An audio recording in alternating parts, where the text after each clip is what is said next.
Srimad Bhagavatam, translated, commentaries, by His Divine Grace, A.C. Bhaktivedanta Swami Prabhupada. Canto 1, Chapter 9. The Passing Away of Bhishmadev in the Presence of Lord Krishna. Text 15. How wonderful is the influence of inevitable time. It is irreversible.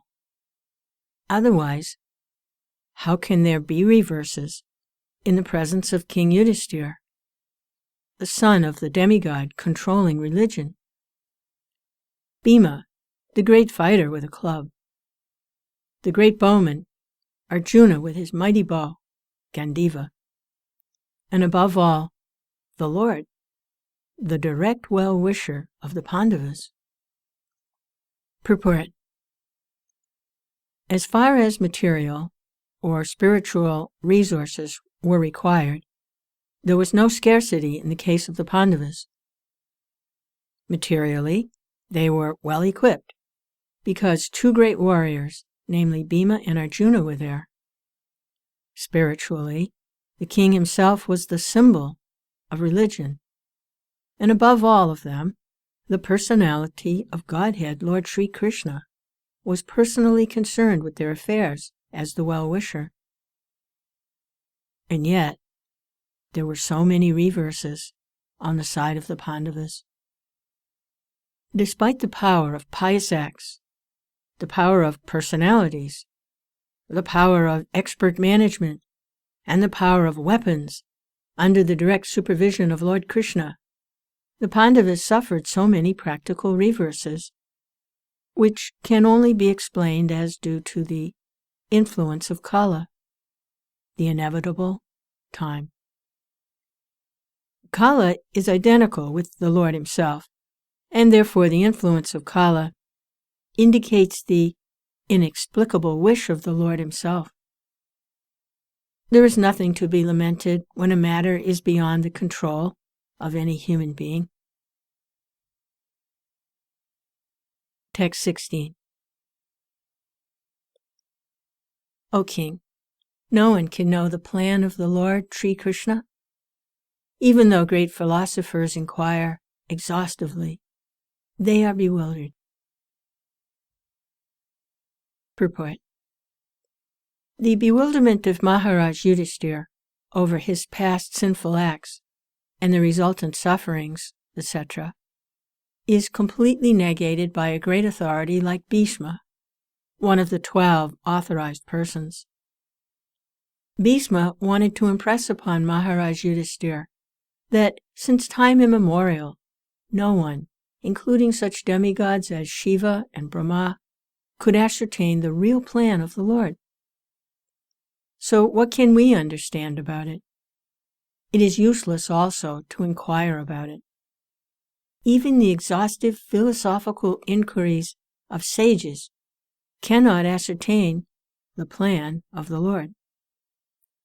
The best policy is simply to abide by the orders of the Lord without argument. The sufferings of the Pandavas are never due to their past deeds. The Lord had to execute the plan of establishing the kingdom of virtue, and therefore his own devotees suffered temporarily in order to establish the conquest of virtue. Bhishmadev was certainly satisfied by seeing the triumph of virtue, and he was glad to see King Yudhisthira on the throne, although he himself fought against him. Even a great fighter like Bhishma could not win the battle of Kurukshetra, because the Lord wanted to show that vice cannot conquer virtue, regardless of who tries to execute it. Bhishmadev was a great devotee of the Lord, but he chose to fight against the Pandavas by the will of the Lord, because the Lord wanted to show that a fighter like Bhishma cannot win on the wrong side. Text 17. O best among the descendants of Bharat, Yudhisthira, I maintain, therefore, that all this is within the plan of the Lord. Accepting the inconceivable plan of the Lord, you must follow it. You are now the appointed administrative head, and my Lord, you should now take care of those subjects who are now rendered helpless. Purport. The popular saying is that a housewife teaches the daughter-in-law by teaching the daughter. Similarly, the Lord teaches the world by teaching the devotee. The devotee does not have to learn anything new from the Lord, because the Lord teaches the sincere devotee always from within. Whenever, therefore, a show is made to teach the devotee, as it was in the case of the teaching of the Bhagavad Gita, it is for teaching the less intelligent men. A devotee's duty is, therefore, to ungrudgingly accept tribulations from the Lord as a benediction. The Pandavas are advised by Bhismadev to accept the responsibility of administration without hesitation. The poor subjects were without protection due to the battle of Kurukshetra, and they were awaiting the assumption of power by Maharaj Yudhishthira. A pure devotee of the Lord accepts tribulations as favors from the Lord. Since the Lord is absolute, there is no mundane difference between the two. Text 18. This, Śrī Kṛṣṇa, is no other than the original personality of Godhead. He is the first Narayan, the supreme enjoyer. He is moving amongst the descendants of King Vrishni, just like one of us, and he is bewildering us with his self-created energy. Purport. The Vedic system of acquiring knowledge is the deductive process. The Vedic knowledge is received perfectly by disciplic succession from authorities. Such knowledge is never dogmatic, as is ill-conceived by less intelligent persons. The mother is the authority to verify the identity of the father. She is the authority for such confidential knowledge. Therefore, authority is not dogmatic. In the Bhagavad Gita, this truth is confirmed in the 4th chapter, Bhagavad Gita 4:2. And the perfect system of learning is to receive it from authority. The very same system is accepted universally as truth, but only the false arguer speaks against this system. For example, modern spacecraft fly in the sky, and they say that they travel to the other side of the moon. And men believe these stories blindly, because they have accepted modern scientists as authorities. The authorities speak, and the people in general believe them. But in the case of Vedic truths, they have been taught not to believe. Even if they accept them, they give a different interpretation. Each and every man wants a direct perception of Vedic knowledge, but foolishly they deny it. This means that the misguided man can believe one authority, the scientists, but will reject the authority of the Vedas. The result is that people have degenerated. Here is an authority speaking about Śrī Kṛṣṇa as the original personality of Godhead and the first Narayan. Even an impersonalist like Acharya Shankar has said in the beginning of his commentation on the Bhagavad Gita, there's a footnote here which reads,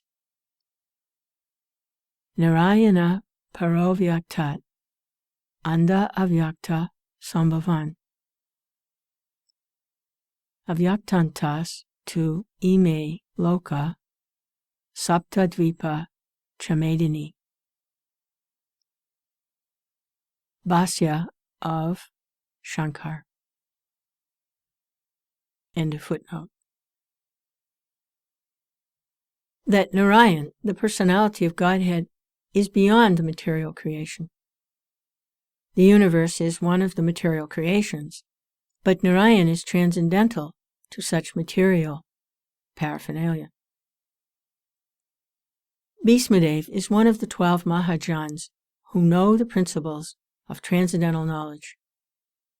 His confirmation of Lord Śrī Kṛṣṇa's being the original personality of Godhead is also corroborated by the impersonalist Shankar.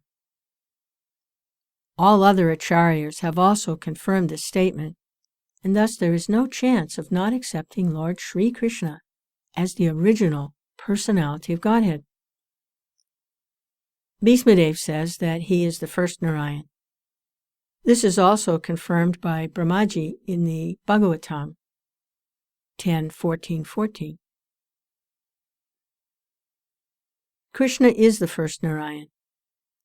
In the spiritual world, Vaikunthas, there are unlimited numbers of Narayans who are all the same personality of Godhead and are considered to be the plenary expansions of the original personality of Godhead, Śrī Kṛṣṇa. The first form of the Lord, Śrī Kṛṣṇa, first expands himself as the form of Baladev. And Baladev expands in so many other forms, such as Shankarshan, Pradyumna, Aniruddha, Vasudev, Narayana, Purusha, Rama, Nrsimha, etc. All these expansions are one and the same, Vishnu Tattva, and Śrī Kṛṣṇa is the original source of all the plenary expansions. He is therefore the direct personality of Godhead. He is the creator of the material world, and he is the predominating deity known as Narayan in all the Vaikuntha planets. Therefore, his movements amongst human beings is another sort of bewilderment. The Lord therefore says in the Bhagavad Gita that foolish persons consider him to be one of the human beings without knowing the intricacies of his movements. The bewilderment regarding Śrī Kṛṣṇa is due to the action of his twofold internal and external energies upon the third one, called marginal energy. Living entities are expansions of his marginal energy, and thus they are sometimes bewildered by the internal energy and sometimes by the external energy. By internal energetic bewilderment, Śrī Kṛṣṇa expands himself into unlimited numbers of Narayans and exchanges or accepts transcendental loving service from the living entities in the transcendental world. And by his external energetic expansions, he incarnates himself in the material world amongst the men, animals, or demigods to re-establish his forgotten relationship with the living entities in different species of life. Great authorities like Bhishma, however, escape his bewilderment by the mercy of the Lord.